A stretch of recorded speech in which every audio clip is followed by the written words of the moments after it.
Thanks for coming back. I decided to make a short video to share some of my adventures in Austin, including going to Consensus and other things that have happened here. First, I know that many of you know that this is my first time being down here in Consensus. I have briefly been to Austin before, but this is my first time there. I've heard a lot of good things about it. I really want to see what all the fuss is about, and there was a big karate fight here with IFC, so it's great. I was also here for another reason to start a new thing called the Round Table, so yeah, I need to come down and find out yourself.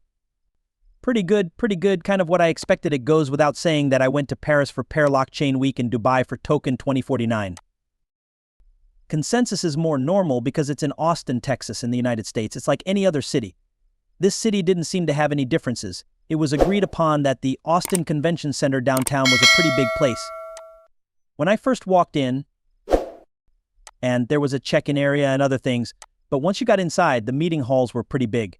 I'm not sure how many square feet it is, but a lot of businesses show up. In all honesty, they have fancy booths, but nothing much is going on. I think they're just there to show, but some booths are completely empty.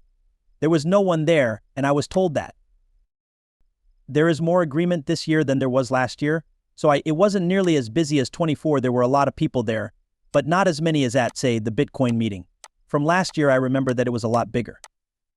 It's also more business-oriented. Everyone I've met has a project and is here to either pitch it or learn something. Let's see what small buyers think at a Bitcoin conference. Here you only meet other Bitcoin users. Not really in any case, I still did my rounds. What does everyone agree on? I've met a lot of people, stopped by and shook hands. I met a lot of people and made a lot of contacts, and yes, I think those are worth it. I mean, obviously, the more people, projects, and contacts you have, the better things are for everyone. That was done for a few days, and it was good that I had a chance to talk. Robert, co-founder of Karate Combat, and I were on a panel together. Tech Hustler was also there because he was fighting, and Wendy O was in charge, and it was his first time on a big stage. That was pretty cool. I believe that went very well. The conversation went really well. At least 100 people were listening. They were very interested in the whole thing, including the idea of content wars and IFC. That was a pretty cool event. Yes, that's the general agreement. That was kind of like based on what I thought. Should any of you pay $1,500 to go now? Let's say next year. I don't know, unless you're strapped for cash, I don't think it's worth it to pay $1,500 for a ticket. If you're in the media, you can get a free ticket. If you know a lot about the business, that's probably worth it. But if you're a regular investor, not so much. So I did that, and then as for credit fight. It was great. The credit fighting took place in Consensus, and I was running around making sure everyone got in. There were also some famous people there, like Joe Rogan. Absolutely wonderful. He looked like he was sitting right next to me. I met Charlie and one of his best friends, but they just showed up out of the blue. It really caught me off guard. He does know who I am. He thinks you're the type of person who always talks about one thing, but you know what? We're friends, and he was a nice guy. He said he liked it, and I talked to him a few times while he was sitting right next to the pit. It looked like he was really into it, which is cool. It's cool to meet Charlie for the first time. I don't know if he lives here or just came to look things over. Yes. Then we had a good IFC fight, a good karate combat fight overall. I think it was about 4 hours long, and Turbo announced his retirement. He retired after what looked like a successful roundhouse kick to the head of his opponent, but then we had the IFC fighters. This time the announcers were completely outclassed by the IFC fighters. I believe they were a little better. GSP was there instead of Boss Rune, and he said some nice things. Also, the fights between women were crazy. Ellie, unfortunately, she hurt her knee in some way. So her fight finished too soon, but all the other fights were good overall. Absolutely amazing how well the women fight. Also, Tech Hustler and Tactics. They fought 3 rounds of 5 rounds each. It was so crazy that even Big Mike next to me said, "Hey, these guys are way too athletic to be influencer fighters." Because, man, everyone fighting looked like they were just normal warriors. People told me over and over that the influencer fights were more exciting than the regular matches. Also, the crowd is made up of only crypto users because that's what everyone agrees on. This time, the main event is the Billy fight. Billy fought Billy McFarlane vs. Jay Chains, and they got rough, but it was clear that Billy had more experience. His coach was the same one who taught GSP. He won because he had more energy and better training, and today I saw a lot of them. There have been news stories about how Billy McFarlane Fryer or Firefest guy is beaten as an influencer and member of the Influencer Fight Club.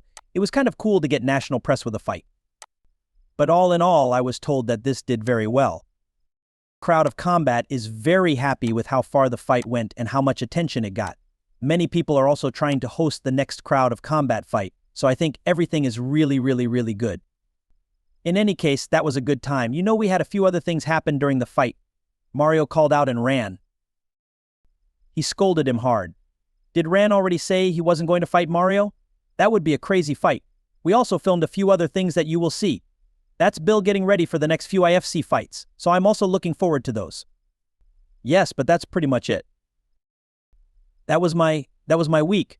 We went out a few times a night, which is why, you know, in the mornings, it was hard for me to stream on time because I stayed out late a few nights this week. That's it, just a normal, chill day. I should be back to my normal routine soon, so I don't know.